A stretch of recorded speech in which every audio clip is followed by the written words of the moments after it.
We should talk about, Jonathan Majors and weapons Kevin Hart. as your hands. Is that what you just said? Yeah. So just these two things. Like, there's actually so much happening in show business that, like, I don't know if we can cover it all today. Like, it's just a whirlwind, and we haven't had a chance to talk about this stuff. And so it's good to sort of talk about it on this side of January 1 or December 31st than the other side of it. And so just today, and this is apropos to us, but I think also to the audience, Kevin Hart has filed a lawsuit against Tasha K, a podcaster, because she is apparently extorting him, saying, I'm going to release this interview with your ex-assistant if you don't give me XYZ. And I don't have all the details around what the XYZ are. Or XYZ are, excuse me. They see how I said ZR. So it makes like there was a fourth letter. Anyway, and so we'll maybe show note that or update it in the next Indie Talk. But it's interesting because I hadn't thought of it really as a podcaster. I suppose I always knew you could sue anyone, but I hadn't thought of it as a podcaster in terms of you have to be careful about what your guest says on your podcast. And we kind of went through this because I think the assistant is also being sued. Like, there's a slander thing with her and maybe also part of the extortion. But it's a weird world we live in, because that had never occurred to me when we started doing this podcast 4 years ago. I never thought about that I am somehow culpable and responsible for what I might ask, because it's just a question, right? And then how my guest might respond to the questions asked, or what my guest might just offer up that could in turn, be slanderous, to the person they're talking about. And are we in that space right now in 2023 where everything is so litigious that's become a material thing? Like, I think when I thought, if somebody gets onto our podcast and talks some shit about somebody else, then that's just shit talk, and it doesn't matter. Like, it's just in the realm. There's no value in it. It's not like making it to the top of the sort of marketplace of ideas here, right? But no, now it's like we live in an age where that stuff gets traded. There's so much going on with this. It really demands that we talk about it. Because we're podcasters, and we've had people say very interesting stuff on here, and we've had to take out stuff that's been, and we're open to do that, and we're open to take it out. And then on the other hand is, what is the culture of, I am now going to use the friendship and relationship I had with you through employment or otherwise to hurt you if you don't continue to support me financially. Yeah, and that's a whole. So you probably have three different things in there, Chris. Right? I think the first one was, I don't think we'd ever be held culpable for what a guest says. I think this case that we're talking about right now is straight up extortion. Like, they're holding on to game tape, right? They got this behind the scenes stuff that they're saying, we're going to release it if you don't pay us. That's totally separate from someone saying something on your podcast and it going out, right? That's just straight up extortion. That is illegal. Right. I don't care if you're a podcaster, whatever you are, that is illegal. And I hope that Kevin Hart gets every last penny. Yeah. If she's doing it, she's right. Dumb. Yeah. Well, as I'm saying, shut it down. It's illegal. Yeah. You should go to jail for that. Like, that's not okay in any way. So the next thing is like we were just talking about, people coming on to the podcast and saying things. And you and I have always been open with our guests about stuff like that. Like, hey, if there's something, if they say something that we feel is not on brand for us, right? There's a certain thing. There's the veritas, right? We want there to be truth in what we're saying and what's being veritas. Said, right? Yeah. But we don't want But we don't want things that are slanderous being done on our platform. That's not for us. That's something we would do. But we also do offer the opportunity for folks to say, hey, maybe I spoke out of turn, right? I don't want to say that. That's something I should take out. And that is something that we should be able to do. That is part of the editing process, right? Those are things that you put on the cutting room floor for a reason, to protect all of those involved. But that last piece that you just mentioned, Chris, about, people thinking they need to be forever on the payroll? And if not, they're going to come out and say stuff. I just think about it like, not even that they think they should be forever on the payroll. I think about it like National Enquirer stuff, where it's like, look, we will pay you X amount of dollars to say, and it could be anything. It could be truth. It could be 100% falsehood. But because you were, like you said, you were that close, you had a friendship, you had a relationship, you are someone that our audience, our customer would believe. Yeah. So say whatever you want, but we'll give you a lot of money to say that thing, and you're going to come out and say it. And you're right. Like, what is this world that we're in where people would be willing to take the money to tell the truth that was behind the scenes, right? Which isn't maybe for anyone to hear, right, or to tell a lie just to create some salacious news that we can talk about. It's and crazy. The podcaster wants to grow the podcast, wants to grow the show. And you can grow a show, it's been proven, by having sort of being the moderator of a fight that's happening in the public square. 100%. And we haven't pursued that. And I think it goes back to another concept we talked about a month ago, audience capture. When you have to make content in that way, you are totally sort of captured by your audience. Your audience wants to see a blog fight, basically. Yeah. Where I'm going to give them a blog, fight. I'm going to grow and be successful. And the culture has proved that out. I mean, you look at Brandy, Jerry Springer, Maury Povich, Brandy on Instagram right now, academics, and sort of in the hip hop culture.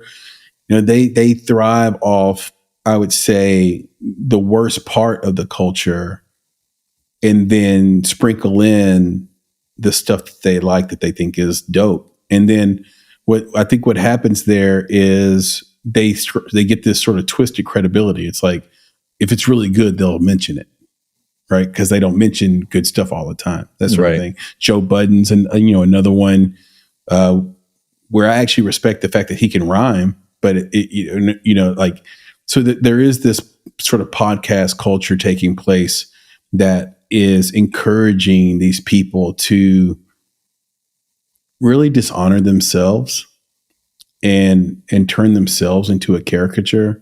But what about whether you be the guest or the podcaster? Content culture, right? Because here's the other thing too.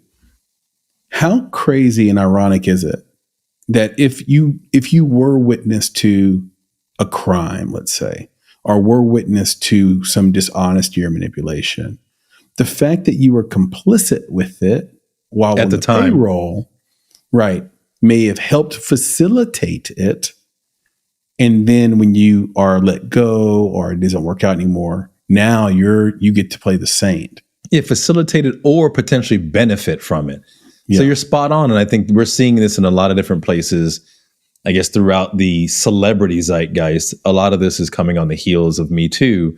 And then you have some, legal loopholes and things that are happening, especially I think in the state of New York, where there's a timeline, right, where people are going to have to bring some of these things up if they want to sue whoever the perpetrator of these crimes are.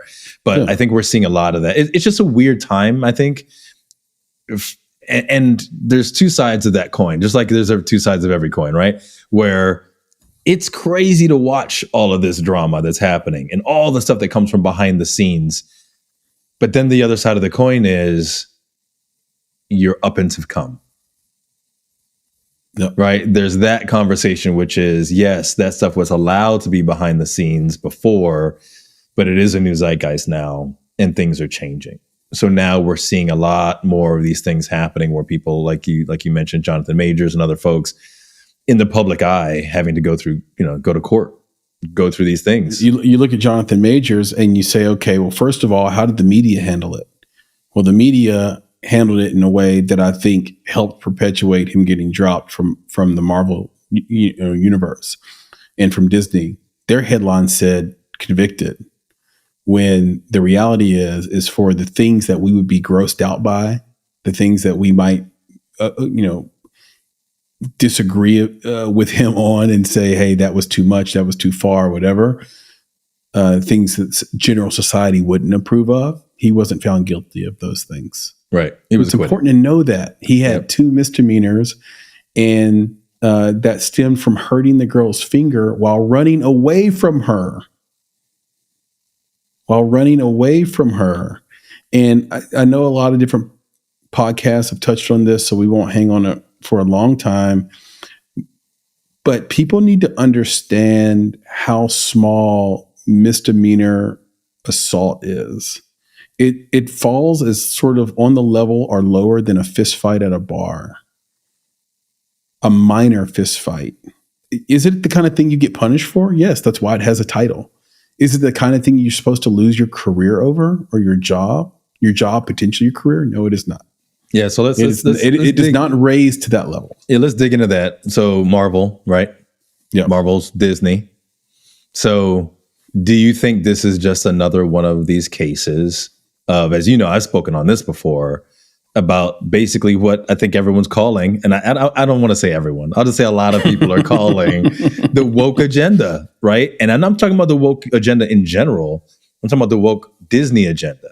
And I think that, as we've seen, I believe that Disney itself has admitted it at this point, where they have taken a lot of these causes up, right? They're trying to be the face of, I don't know what, maybe everyone's feelings, to the point that it is crushing them from the inside out.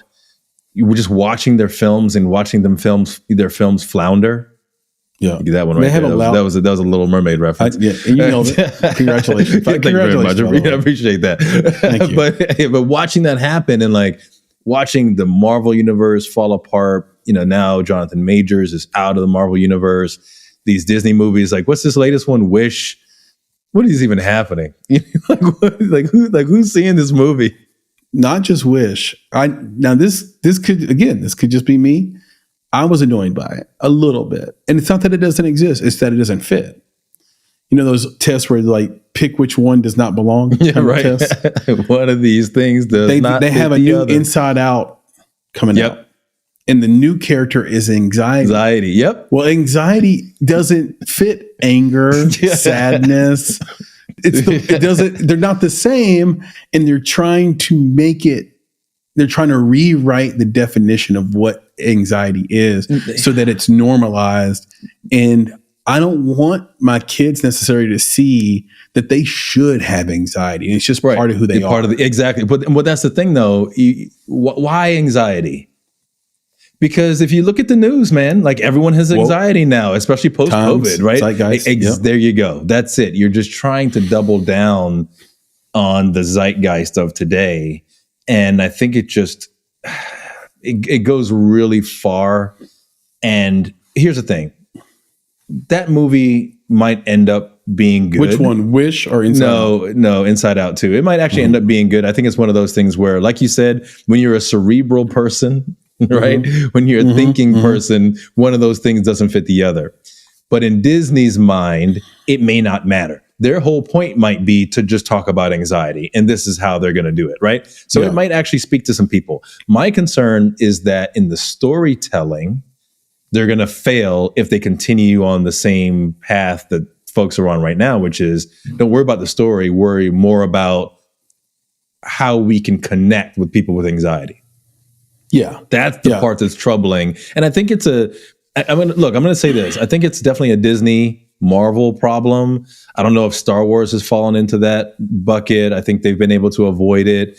I think that outside of Disney, we're not seeing that as much. I think there's been a lot of great films this year where we don't have to worry about that. I think that there's a lot of great successes. So I think I'm only talking about it because it's Disney, and Disney's so big and they do so much stuff and they have so much influence on the market. So I think that's why we're having that conversation. But the market at large, especially as you look at these other studios, man, there's lots of good stuff that's happening. There's still great writing out there. There's still cinema. Sure. What is it? Oppenheimer, man, like that movie made $1 billion, and that's quality. Almost Barbie, billion. Barbie That's did. it. Barbie did, but that's like quality cinema. Oppenheimer's nearly 3 hours long. Like, it's still, the goodness is still there. I don't want to go too deep on what's bad, what Hollywood is doing properly. To be fair, there was a little bit of agenda slid into Barbie, and Oppenheimer was a biopic. So Right. there, there isn't, you don't have to be in the modern day thinking when you do a biopic, and that's great because you would hate if somebody did a historical Oh my thing. gosh, can you imagine? Within the constraints of these times, right? Like, Right. Yep. and have to dance around that. But I think the other thing that's going on, with Disney in terms of, the Jonathan Majors thing, and just they're sort of admitting that the sort of woke culture or mind virus, as some people call it, is changing their brands and stuff. I think the other part of that too is, I think the chicken came before the egg, or vice versa here, where I think some of these Marvel movies aren't working. I think some of the latest ones aren't working, and I don't think they thought Ant-Man was working. So now they get an excuse to not make the movie, or to make it in a completely different way with completely different characters. Yeah. They don't have to. They had Michael Douglas in there, and they had that whole cast, and maybe they feel like, okay, it's time to just move away from that. Some of these stories are getting convoluted with the sort of multiverse thing happening in so many of the different comics. I think that people who loved The Flash didn't like it. I was fascinated by The Flash just to see how Ezra Miller would do, and why it was worth it to hang on to him despite all his stuff. That's a whole other ball game, because and was it the lead? Was it because he was a lead? Maybe, and or maybe because they'd already sunk 80% of the budget into the movie, and it was already ready to go. Those things are likely. Like, I'm not going to sit here on a soapbox, with a picket sign and say, hey, you should have fired Ezra Miller because you fired Jonathan Majors. I think they just want out of that. I think they want out of it. They want a chance to reset. Yeah, there were discussions about that Kang character and what they were going to do with it. And that might have been, like you said, it's an easy way out. Just get out of it, move on. It's a side character. Yeah. And they can just, but it's a big enough story where they can make it the reason why they had to take a pivot, not out of the franchise per se, or out of the even movie title or sequel, but out of the way it was constructed from the last movie.